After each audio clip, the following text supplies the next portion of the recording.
Why do Muslims say this life is only a test? Because this world, with all its distractions, achievements and heartbreaks, was never meant to be permanent. From the Islamic perspective, everything we chase in this dunya, money, status, approval, is just a shadow of something far greater. And every shadow eventually fades. The Quran reminds us again and again, this life is nothing but amusement and diversion, and the hereafter is what truly matters.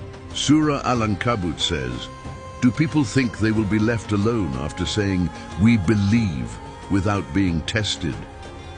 This test comes in many forms. Sometimes it's loss of people, wealth, health.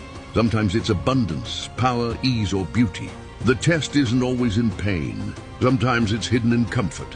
A person may be tested by poverty, but another may be tested by wealth that blinds their humility. One may cry from heartbreak, while another may be tested by love that distracts them from prayer. And here's what most people don't realize. The test is not about success in the eyes of the world. It's about sincerity in the eyes of God. Will you still pray when things fall apart? Will you still give thanks when life goes your way? Will you stay truthful when it costs you something? Will you forgive when revenge would feel sweeter?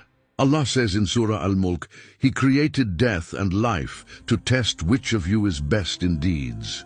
Not the wealthiest, not the most followed, not the most praised, just the one who was sincere, the one who kept going even when it hurt, the one who remembered Allah in private when no one was watching. You see, this life is not about what you own.